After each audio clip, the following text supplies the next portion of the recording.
Hi there. Today on Lydia's Books, I want to talk about the books coming out in July.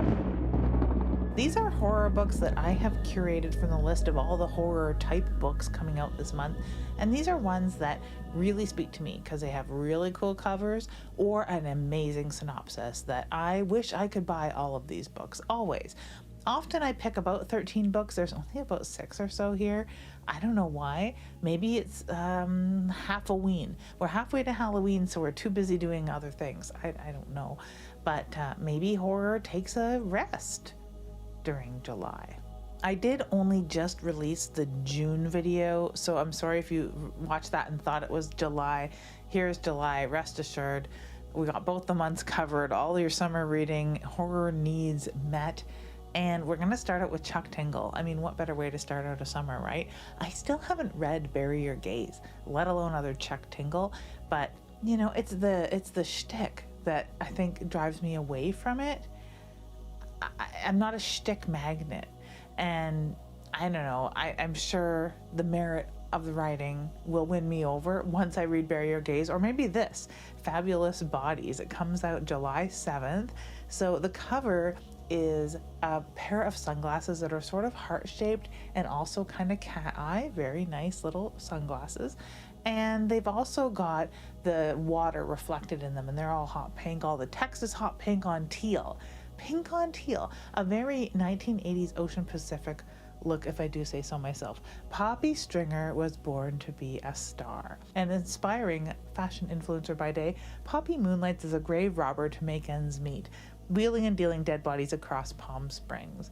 When her hero, the flamboyant piano-slamming rock star Eddie Michaels, unexpectedly dies, Poppy gets a call to retrieve his body from the medical examiner's office for a lucrative sum. It could be the last job she'll ever need if everything goes to plan. But the night's delivery quickly veers off course when Eddie wakes up. Now Poppy must fight for her life if she hopes to survive this blood-soaked joyride of carnage and extravagant entertainment. This reminds me quite a bit as a reverse Corpse of Anna Fritz, if you've ever seen that film, where a body of a star is in a morgue and eventually wakes up. And that's not too much of a spoiler, actually. It's the whole idea of knowing that they're going to eventually wake up, I think makes the whole first half of that film even more hideous. And I think because it's in the summary here, that's part of this. So it is very interesting to me because I like a good corpse story. Like, who doesn't? Also on July 7th, we have Fun Times at the Bloodbath by Jeff Strand. And I really liked Pressure by Jeff Strand. I've not read a heck of a lot of Jeff Strand because I know he injects some humor into his horror here and there. But when he doesn't, wow, I love it. The cover of this particular book is a blood-stained pink carpet. So pink and red clash so terribly. It looks quite jarring. There's a lot of blood when you realize what you're looking at. And it's splattered all over what looks like an Xbox controller. And there is an axe on the floor. It is terrifying looking. The text is kind of a washed out pinkish, grayish flesh color. So it adds to that sort of concerning vibe. Margot finds her younger brother dead in his apartment. The investigation shows no medical issues. He simply played a video game until he died of thirst, despite a refrigerator full of bottled water in the very next room. Only a lucky few get to play test Fun Times at the Bloodbath, one of the most insanely violent video games ever made. It's so addictive they can't stop playing, literally. Not to go to work, not to sleep, not to eat or to drink. Not even to take a bathroom break. If anybody tries to make them stop, they get murderously violent. And this is just the testing phase. Very soon the game will be available nationwide. Okay, I like a good video game. I like a very violent video game at that, like a lot of people. It's weird, and it's such a weird place for video games right now with the move to digital only, much to the displeasure of collectors or people who like physical media and owning what they buy and being able to touch it and stuff. I mean, this is why I release my books in paperback for the most part. I try to not do e-only. I've got an ebook out right now. I'll talk about it a little later. but the print version is coming for this exact reason. I think this also speaks to like that fear with some of the games like Manhunt and Carnage, and there's like, is that the driving game? There's a few games that people have banned or been worried about because they're super, super violent or whatever. Yeah, I'm pretty interested to read this because when Jeff Strand gets pretty violent, it's very extreme, so very interested to read that. Last month, or yesterday, when I talked about the books coming out in June, I talked about some vampire books. So coming out on July 7th as well, we have The Red Sacrament by Sara Hinkley, and this really piqued my interest. The cover is black with a nice italic serif font. You don't see italics on a book cover very often. It's really useful here, though, because it has this serif that looks almost like a calligraphic font. So yeah, this really, really piques my interest just on that font alone. It's got a picture of a girl's face. It's sideways. She looks quite serene, a little morose, and it has been split in the middle and offset a little, so her head is sort of like split in two and slid down a little bit. It's very interesting book cover for its plain nature. There's not a lot going on in this black background. Paris, 1869. The Théâtre Saint-Simeon is the place to be if you can get in. The black slips of paper that guarantee entry are rare and highly desired. The actors on stage are magnetic and ageless, performing only at midnight and never seen during the day. Where have we heard of this kind of theater before? Arnaud and his clan of vampires have survived for as long as they have by observing the rigid set of rules. At night they perform on stage, picking off just enough people in the audience to survive. But they understand the city and how to live without being noticed. Their peace is shattered when first a visit from Beatrice, a witch who forms a strange connection to Arnaud, and then with the arrival of Victor de Rovay and his sister Francois, vampires from a very different world. There's more to this summary. It gets exciting. I just wanted to keep it short because all I need to know is that it's vampires in a theater in Paris in the 1860s. That's all I need to know. I'm sold. I'm very interested. So I'll be reading The Sacrament. There's 2 books on this list.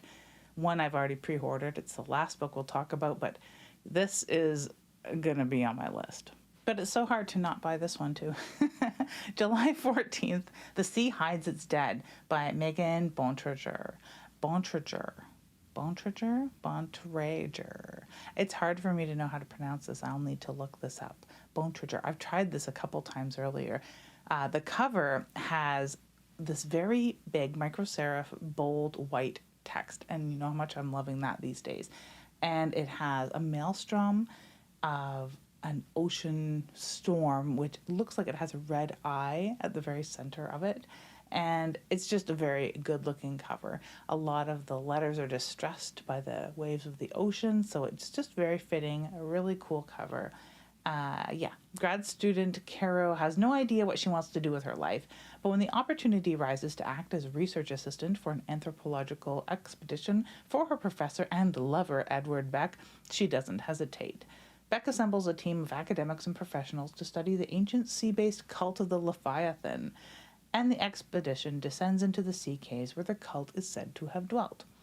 But when the cave entrance collapses, trapping them inside, the expedition will find that they are not alone in the darkness. An ancient trial has been set in motion. One by one, the members of the expedition will be tested and forced to atone for their greatest sins or die. Okay. I thought it would just be like travelogue of terror until they get to the cult of Leviathan, and I'm hoping that it gets a little eldritch. You know what I mean? So yeah, very interested to see where this goes. Or satanic, it could get pretty satanic. Now this particular book, up next on July 15th, has a house on the cover, and I just have a real soft spot for a book with a house on the cover. It's called The Turn, a novella by Rachel Feder. And it is quite interesting. I don't normally include novellas either, but I like the sounds of this. And it has a house on the cover. It's just a woodland scene with a lot of pines almost overtaking this house cabin. A very bold red font for the title, The Turn, at the top. And I just like the typography. It's using like a display font, like a Bodini-ish, I think, display font. I'd have to look it up to see what other fonts look like this particular one.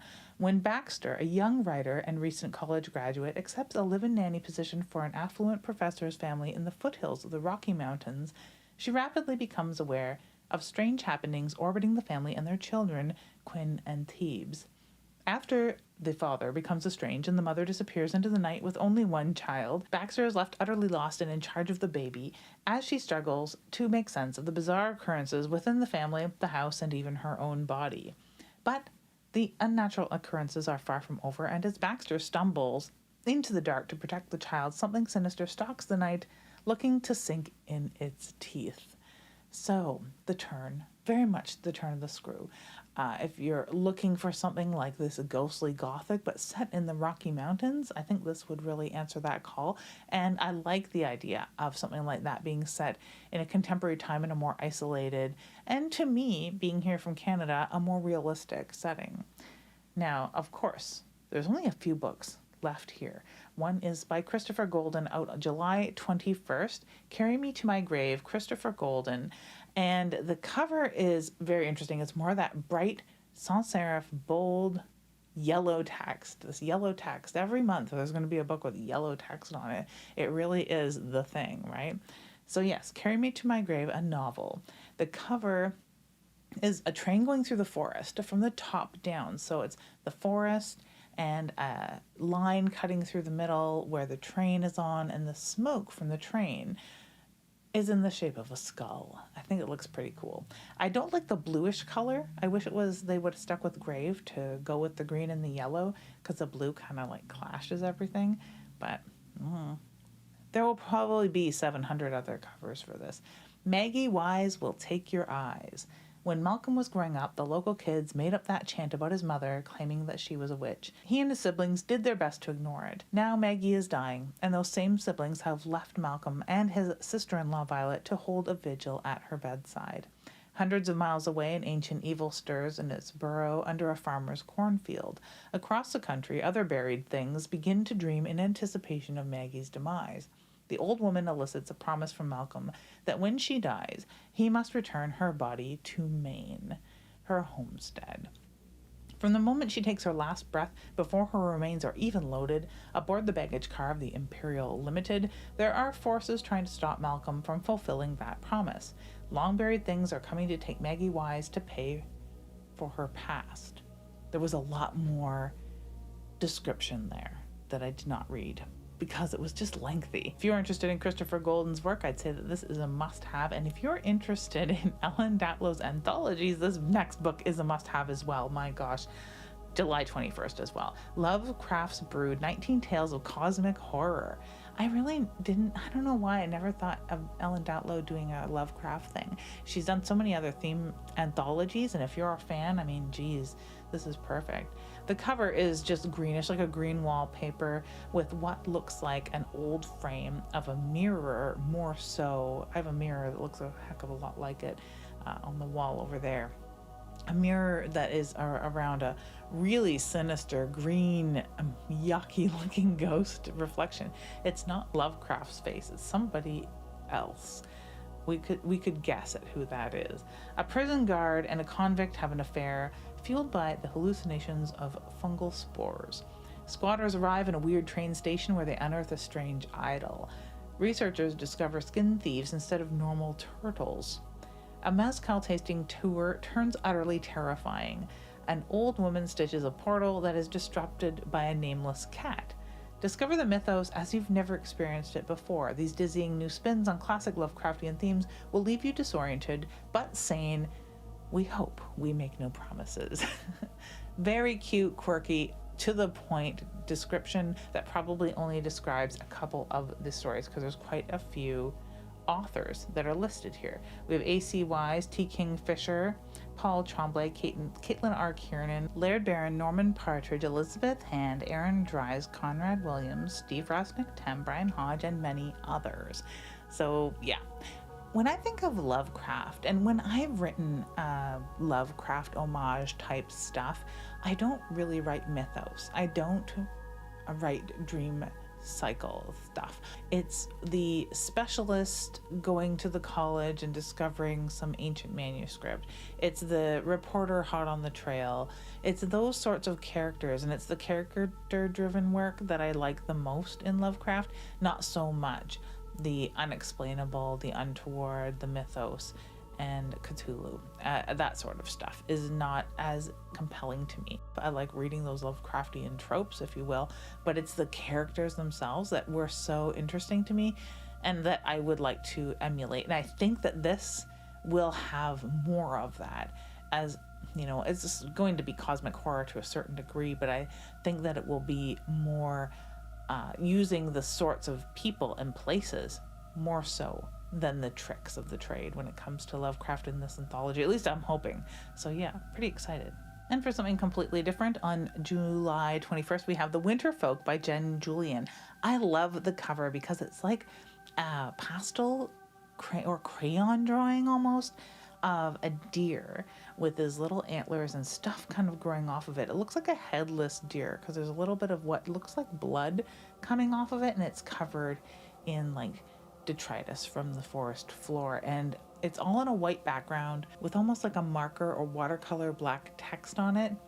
I really like it. It's quite unique, actually. This is the story of Moth, who earned her name working for the Winter Folk. Every year, the mythical Winter Folk gather at a secret lodge, a place known only as Deer Haven. Moth was a housekeeper there once, a trusted confidant of Mr. Oslin, the enigmatic master of the house. But Deer Haven is dangerous. The rules are exacting. The consequences for breaking them are dire. Moth has not been allowed back in decades. Still, she feels its call. Will she find her way back? She needs to see him again, no matter the cost.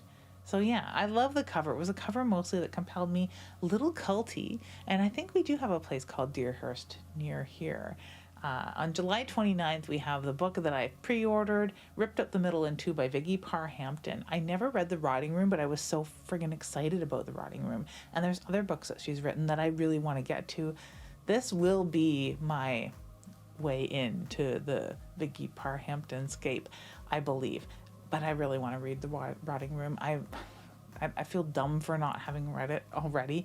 The cover of this is amazing. It is what looks like a blindfolded screaming woman with shocking red hair on a yellow background. So all the colors are very high key. It's like a 4-color kind of print.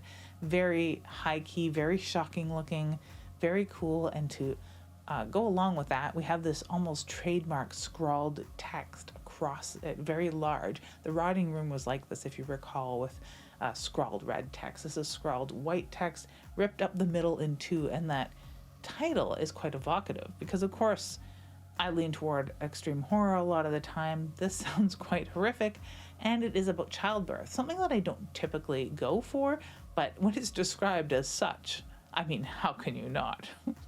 I mean, that's really what it can be, right? New mom Sadie is struggling with the reality of caring for her 3-month-old daughter. The loss of identity, autonomy, and selfhood are grinding her down. When a casual stroll with the baby leads to the discovery of a secret trail leading to a miniature door hidden deep in the woods, Sadie's world unravels even further. Who put the door there? Why does the trail only appear when Sadie is alone? Why is the door surrounded by a clearing full of tiny bones? And most terrifying of all, what lives behind that door and what will it do to her baby? So yeah, very interested in that. I love the cover so very much. And I've discovered a press kit from the author of Viggy Parhampton in my Google. So I'll be pouring through that hopefully before I get this book. I wish I had an ARC. I haven't been applying for many ARCs. I haven't been taking any ARCs at all. It's been sort of an up and down month, and my reading is stacked. I'll have a video coming out soon with all the books that I've bought recently, and there's a lot, too many. And I like reading older books. It's not only the new books. I don't have time to read only new books when there's so many amazing things on my shelf, like my backwards bookshelf, that I really need to get to. I've also got a book out myself right now. It's a short story, so shorter than a novella, and it will be in the short reads section of Kindle. It's called Only So Far in the Woods, and you can find out more at lydiapeaver.ca. I have listed all of the Amazon links for the pre-order that will hit now. It's live now, And the publication date is July 21st for this short story that has a lot to do with places that I visited deep in the woods. And I've always thought to myself, you know, if there were cryptids or at least creatures, maybe even like horses, like you see on the cover, that we've not really seen for a long time, endangered species, would they not be hiding in the millions of acres of Canadian wilderness? And don't some of those acres abut some of our properties?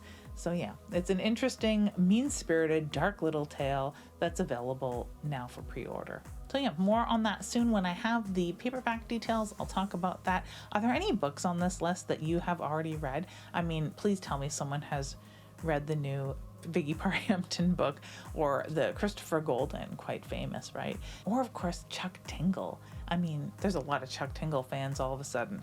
If there's anything that you think I ought to read specifically from this list, let me know in the comments below. Thank you so much for watching, and have an ooky spooky day.